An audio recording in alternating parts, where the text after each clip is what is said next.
Las familias, sin duda, son las que estaremos enfrentando como agregado.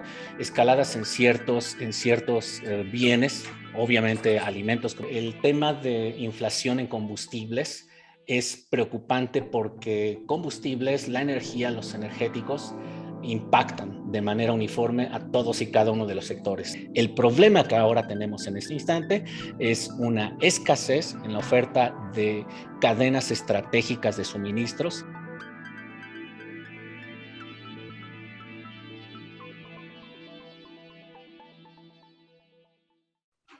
¿Qué tal? Gracias por acompañarnos nuevamente. Uno de los temas de mayor interés en el inicio de un nuevo año es la economía. En este 2022, como consecuencia de la inflación y los impactos de la pandemia en el empleo, este tema cobra una especial relevancia, por lo que invitamos al maestro Gerardo García, director de la Facultad de Economía de la Benemérita Universidad Autónoma de Puebla, para charlar al respecto. Bienvenido, maestro. ¿Qué tal? ¿Qué tal? Estupenda tarde y un gran saludo a toda la audiencia. Muy buena tarde, Mónica. ¿Qué tal? Maestro, el año pasado concluyó con un índice inflacionario cercano al 8%, lo que sin duda tendrá repercusiones en la economía familiar. Además, se prevén dificultades en la cadena de suministros, algunas de las cuales ya se están observando. ¿Este año será más difícil que el 2021? Bien, en realidad es un año con grandes retos. Me parece que quizá para que la audiencia pueda tener un contexto muy interno, muy local, pero también un contexto global que precisamente justifique el tema de lo retador que va a ser sin duda el tener buenas estrategias económicas en este 2022, va en los siguientes sentidos. En la parte interna, ¿cómo estamos? ¿Cómo estamos como entidad federativa? Es la primera gráfica que ustedes tienen por ahí, seguramente ya se está desplegando. En esa primera gráfica estamos viendo algo muy concreto. En el 2021 cerramos como entidad federativa, por fortuna, como una de las entidades federativas que, si bien está muy cerca de la media de la inflación anual, no estamos en el top 5 de las entidades federativas que tuvieron una mayor vorágine en la escalada de precios. Por ejemplo, Fresnillo, Zacatecas, tenemos también a Tijuana, Baja California, esta zona fronteriza, Zacatecas, Zacatecas y Tlaxcala, Tlaxcala, fueron prácticamente las 4 ciudades que tuvieron la escalada de precios más elevada, si tomamos como referente el cálculo anual de la inflación acumulada a diciembre de 2021. Para el caso de Puebla, estamos en el último grupo de las 10 ciudades que están utilizándose para construir este índice inflacionario. ¿Cuál fue la inflación acumulada anual para el caso de Puebla, Puebla en el 2021? Fue del 7.03% inflación acumulada. Solo como un contraste, la primer ciudad, Fresnillo, Zacatecas, tuvo una inflación acumulada del 9.82. En ese sentido, quizá la primer buena noticia es que la ciudad de Puebla parece que está enfrentando de mejor manera este tema de la vorágine inflacionaria, sobre todo por la dinámica de los mercados locales. Ese quizá es un relativo dato favorecedor para las expectativas inflacionarias. Por supuesto, estamos considerando que eso pudiera estarse manteniendo por lo menos en el primer semestre del 2022.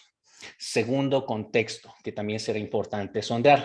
¿Qué ocurre con el conjunto de áreas clave en términos de inflación? Si están viendo seguramente esta segunda gráfica, en la segunda gráfica estamos sondeando cómo se ha desagregado la inflación por sectores. Aparece, por supuesto, el sector servicios educativos, el sector de alimentos, bebidas y tabaco como uno de los sectores cruciales que también sin duda enfrenta, por supuesto, esta vorágine inflacionaria. En el gráfico que están viendo, como pueden sondear, mercancías, alimentos, bebidas y tabaco en términos internos, es quizá el segmento de mercado mucho más preocupante porque es el que ha tenido a lo largo de 2021 la mayor inflación acumulada subyacente. Prácticamente para el mes de diciembre, la última quincena de diciembre de 2022, lo que tenemos pues es prácticamente por ahí del 8.32% de inflación acumulada anual.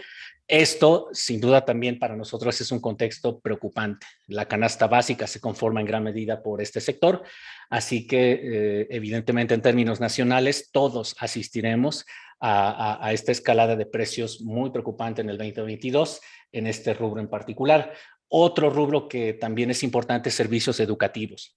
Servicios educativos lo comento porque típicamente la inflación en servicios educativos no se presenta en los primeros meses del año. Esta inflación en servicios educativos, que también es crucial para la ciudadanía, también para su servidor, tiene que ver con escaladas de precios que se dan en los cortes de junio, julio. Entonces, eso también hay que avisorarlo en las estrategias de ahorro, en las estrategias de consumo familiar, porque si bien ahora estamos con la cuesta de enero y con el impacto directo en canasta básica, con alimentos, bebidas y tabaco, sí también será importante que comencemos a tener estrategias de ahorro y de reserva de ingresos para enfrentar esta segunda vorágine en la escalada de precios, como es en el caso de los servicios educativos a mediados de año. El contexto global nos habla sobre todo de la cadena de suministros. Globalmente, no perder de vista que seguimos enfrentando esa escasez en la oferta de bienes estratégicos y de insumos estratégicos para muchos sectores económicos. Se avisora sin duda que este 2022 todavía se está enfrentando este shock en la oferta, así que eso sin duda también estará afectando en términos macro a sectores como el sector automotriz, sector alimentos, bebidas y tabaco, en general, todos aquellos sectores que sean intensivos tanto en el uso de combustibles, como por supuesto hagan un uso sistemático de las cadenas de suministros globales y locales, tendrán también repercusiones. Maestro García, en medio de este panorama, ¿cuál diría usted que son los grupos de población que resultarán más afectados, sobre todo a partir del segundo semestre del año? Bien, algo que ya había comentado de primera mano es que los sectores afectados tienen que ver sobre todo en cuáles serán los mecanismos a través de los cuales se va a enfrentar la escalada de precios. Sin duda que el inmediato somos los consumidores finales. Y esto suele transmitirse de manera inmediata a través del mecanismo de precios que se asigna en el mercado. Las familias, sin duda, son las que estaremos enfrentando como agregado, escaladas en ciertos bienes, obviamente alimentos, como lo comentamos hace un rato en el gráfico, pero sobre todo recordar que el tema de inflación en combustibles es preocupante porque combustibles, la energía, los energéticos impactan de manera uniforme a todos y cada uno de los sectores. La economía se mueve a través del transporte y mientras no se logre también en términos nacionales tener este control específico en cuanto a la vorágine de los precios en energéticos, sin duda que vamos a tener un impacto de primera mano en la industria, en el sector servicios, y eso pues se traduce en efectos adversos para la canasta básica y sobre todo para la ciudadanía. El spillover, el derrame, puede venir de hecho sin duda a través de sectores clave, y Puebla sin duda que tiene algo bien importante que estar sopesando en términos del diseño de la política pública, que pueda ser quizá anticíclica o contracíclica a lo que se avecina. De manera específica, podríamos destacar el qué esperaríamos de uno de los motores fundamentales en nuestra entidad federativa, particularmente la ciudad de Puebla, que es la industria automotriz, por ejemplo. Ahí cómo se va a estar dando el spillover.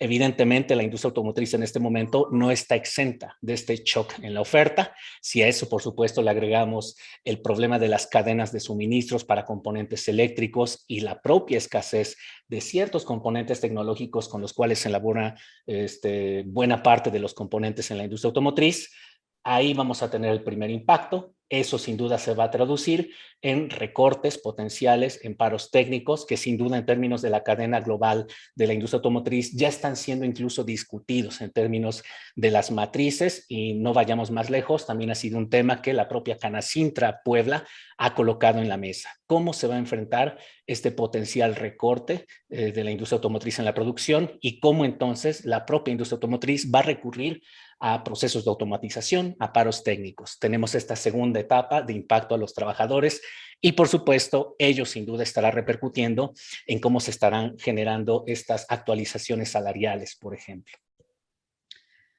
Por otra parte, ¿qué opinión le merece el manejo económico del gobierno federal, que destina grandes cantidades de recursos a la asistencia de grupos vulnerables, pero pocos apoyos al sector productivo? En este tema me parece que sí es importante que como ciudadanía seamos conscientes de algo. No todos los programas de asistencia, no todos los programas sociales basados en subsidios son nocivos, sino más bien tenemos que ser, sí, bastante reflexivos sobre hasta dónde como ciudadanos debemos sopesar qué elementos cruciales debemos de pedirle a estos programas de asistencia social, a estos programas de apoyo a grupos vulnerables con base en una política de subsidios. En particular diremos, pues sí, que no todo programa presupuestario de subsidios es ineficaz. Hay sin duda consideraciones fundamentales que pueden hacer que un programa de apoyo con estas características sea muy asertivo, sin duda que genere un efecto contracíclico y apoye efectivamente de manera muy focalizada a el desarrollo y a las condiciones mínimas de subsistencia de estos grupos vulnerables. De manera contextual, diremos que a fines de 2022, Javier May Rodríguez, secretario del Bienestar, por ejemplo, confirmó que los programas para el bienestar continuarán en todos los estados del país. Primer dato que quizá como ciudadanía debamos tener en mente. En 2021 comentó que el gobierno federal ejerció 3 billones de pesos a través de los programas sociales y en 2022 espera que el presupuesto social sea de 3.4 billones de pesos para atender a grupos vulnerables, incluyendo, por supuesto, personas indígenas, afromexicanas y mujeres. Esto, recordar que representa prácticamente la mitad de todo el presupuesto federal programado para este año. Ahora bien, ¿qué es lo que debemos tener en la mente? Efectivamente, estos programas sociales estarán aplicados de manera uniforme o estarán aplicados de manera selectiva en ciertas entidades federativas. ¿Cómo serán las reglas de operación? Ese es el segundo dato que se agregaría al tema de la cobertura por entidad federativa. El tercero, pues, tiene que ver sobre todo también con identificar asertivamente en términos geográficos y sociodemográficos el destino de estos recursos.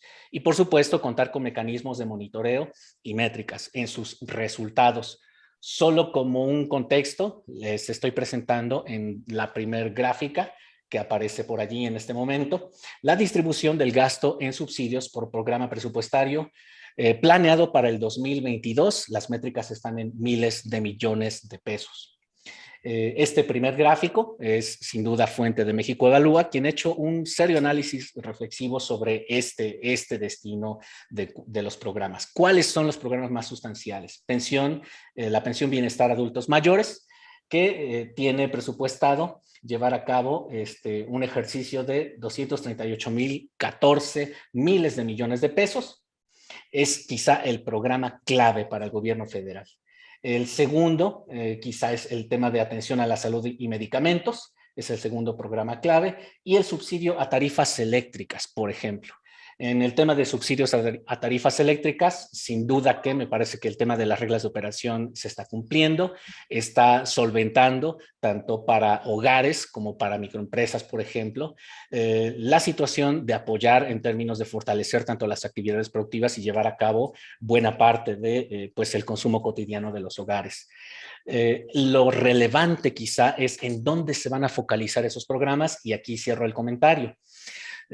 Sorprendente dato, sin duda también, tomando como referencia parte de las reflexiones que hacía México Evalúa para el 2022, la Ciudad de México será el destinatario fundamental de todos estos programas y apenas figuran entidades como Jalisco, como Nuevo León, Puebla, Sinaloa y Veracruz, entre otros. Pero el gran beneficiado en términos del destino de los recursos es sin duda la Ciudad de México. Eso es parte de lo que me parece será crucial estar sopesando para ver si efectivamente un programa social a nivel nacional impacta de manera uniforme o se concentra de manera selectiva y con qué criterios a nivel nacional. Dicha concentración de los recursos de este programa en la Ciudad de México ya pone por sí mismo en evidencia que la distribución no está siendo lo equitativa que se pudiera esperar, pero ese, bueno, sería tema de otra charla. Sin Ahora duda. le quiero preguntar, aumentar la deuda pública, perdón, no aumentar la deuda pública, ni Claro. utilizar las reservas para atender problemas emergentes, ¿son estrategias efectivas en tiempos de crisis financiera mundial? Me parece que parte de la respuesta que uno pudiera estar también tratando de construir de manera reflexiva tiene que ver con hacer un análisis retrospectivo sobre qué se dio en las grandes economías cuando se desencadena la pandemia en el 2020 y cómo fueron reaccionando periódicamente a lo largo de 2021. ¿Por qué? Porque en términos globales creo que eso nos da una clara idea de por qué en este momento estamos asistiendo a la inflación que vemos a nivel estatal, a la inflación que vemos a nivel nacional, de la cual hablamos al principio, y esta tendencia sin duda está inmersa en la cadena global de distribución. ¿Cómo se enfrentó de parte de las economías desarrolladas, que fueron las primeras en las cuales se llevaron a cabo estas acciones procíclicas o contracíclicas, perdón, en términos del endeudamiento? Globalmente, en primer lugar, tenemos que ser conscientes que estamos enfrentando un shock de oferta, no de demanda. El problema que ahora tenemos en este instante es una escasez en la oferta de cadenas estratégicas de suministros y eso sin duda implica un tratamiento muy particular de cómo enfrentar esta crisis. ¿Por qué lo comentamos? Porque la estrategia fundamental en 2020 y 2021 de las economías desarrolladas fue implementar políticas expansivas, desencadenando vía gasto público, desencadenando vía endeudamiento, también vía control de las tasas de interés, desencadenando una escalada de precios en ciertos mercados y en ciertos segmentos clave de la cadena de valor. Todas estas medidas de apoyos fiscales, de gasto de gobierno, de endeudamiento, sin duda que fortalecieron los bolsillos de las economías y eso estimulaba, por supuesto, la demanda. Pero, por otro lado, teníamos esta contracción en el flujo de insumos clave, que fue crítico, por supuesto, en la Unión Europea, lo es todavía para el caso de la economía norteamericana, y eso sin duda que imponía un cuello de botella, un mercado que está demandando globalmente productos, pero a su vez un conjunto de oferentes que están restringidos por el tema de las medidas sanitarias y por supuesto también por la propia crisis en la cual, por ejemplo, para el caso de la economía norteamericana, conformó parte del conjunto de trabajadores que se dedicaban a la logística, al tema de la distribución de productos. Entonces, este shock de oferta combinado con una política expansiva que estimulaba la demanda, sin duda que hizo este desbalance. Una demanda creciente con políticas expansivas, pero una capacidad de responder a esa demanda insuficiente. Globalmente, esto pegó en ciertos sectores clave y comenzó a desencadenar esta vorágine de precios. Entonces, ¿cuál es la reflexión a la cual se ha llegado en términos globales de parte de estas economías? Ahora, más bien, lo que hay que hacer es una selectividad en cómo canalizar ahora este endeudamiento, de manera que pueda resolverse el tema del choque en la oferta, de la escasez en la oferta. Y eso sin duda nos estaría llevando a estrategias como quizá ser selectivos en hacia dónde se va a destinar el endeudamiento. ¿Se va a destinar exclusivamente a incentivar la demanda de los agentes consumidores o más bien se va a incentivar a crear condiciones de infraestructura en términos productivos que también comiencen a fortalecer a través de inversión la oferta global de ciertos sectores clave? La industria automotriz, por ejemplo, es un elemento crucial en ese sentido y no digamos para el estado de Puebla. Entonces, es algo que, por supuesto, ya desde la propia dinámica de las empresas, de las grandes empresas, se está visorando. Es importante que ahora la propia estrategia empresarial, si es una estrategia de endeudamiento, sea una estrategia que permita, por lo menos, ir generando condiciones de mejora en la producción que permitan, por supuesto, adaptarse a esta demanda creciente. Por tanto, no aumentar la deuda pública ni utilizar las reservas para atender problemas emergentes son estrategias efectivas. Se ha demostrado en estos 2 años que si solo se enfocan en estimular la demanda, generan un efecto adverso, que es la inflación, por el desajuste entre la oferta y la demanda, y más bien ahora estamos en una posición de comenzar quizá a tomar decisiones en términos de la política pública, de cómo seguir atendiendo a través, por ejemplo, de mecanismos de deuda pública, pero ahora encausados a motivar los factores de oferta y no de demanda. Pues está ahí el panorama complejo, sin duda, como siempre lo es. el panorama económico, más en tiempo de crisis, más en tiempo de pandemia, pero le agradecemos mucho toda esta explicación que nos ha dado y que nos ayuda a entender de manera más clara cuál es la situación. Antes de despedirnos, ¿puede compartir con el auditorio qué libro está leyendo? Claro, de hecho es un libro que al día de hoy, en términos de quienes de repente somos fans de los thrillers literarios, no le hicieron justicia en su debido momento de emisión. Es una lectura llamada El índice del miedo, de Robert Harris. Este libro fue colocado, me parece por ahí del 2010, 2011, una etapa en la cual fue interesante verlo porque estábamos saliendo de la crisis de la subprime en el mercado estadounidense, esta crisis hipotecaria que dentro de sus rasgos característicos fue la propagación de expectativas en los agentes y ver cómo, por ejemplo, la propagación del miedo, de la incertidumbre en ciertos mercados, sin duda conlleva efectos colaterales en muchas otras dimensiones de la actividad económica. Es un thriller financiero de Robert Harris, en donde el protagonista, un científico, un físico, que estuvo trabajando en esta narrativa en el CERN, en el colisionador de hadrones, desarrolla una tecnología de inteligencia artificial que es capaz de retomar a través de la Internet todo el conjunto de señales que para los humanos van generando expectativas y se focaliza particularmente en aquellas que generan efectos de contagio. El miedo como una condición natural humana, ahora siendo tomada por la inteligencia artificial, con fines de que a partir de esas señales que se captan en los medios, en las notas periodísticas, en estas nubes de palabras clave que encontramos típicamente en buscadores de Internet, pues se van construyendo expectativas sobre mercados financieros. Esta inteligencia artificial comienza a evolucionar de forma tal que llega a un punto en la historia de la narrativa en que al autor le rebasa esta invención, esta creación, y comienza entonces a suscitarse una serie de eventos que la propia inteligencia artificial comienza a manipular para cumplir y autocumplir sus expectativas en la dinámica de ciertos mercados financieros. La verdad, en su momento fue seriamente criticado por la comunidad literaria. Ahora me parece, a título personal, que es un libro que estaba sin duda un pelín adelantado a su tiempo, sin duda que tiene un desenlace tremendamente interesante, fatídico, ya no quiero alertar más sobre el spoiler, pero una lectura súper recomendada, sobre todo para todos aquellos fans de los thrillers literarios. Este es un thriller financiero muy, muy acorde a lo que hemos venido asistiendo particularmente en estos últimos 2 años. Pues atractiva la sugerencia. Muchas gracias, maestro Gerardo García, director de la Facultad de Economía de la UAP, por esta charla. Muchísimas gracias a ti, Mónica, y a toda la audiencia, un gran saludo. A todos ustedes nos veremos pronto. Déjanos tus comentarios y si te gustó, dale like.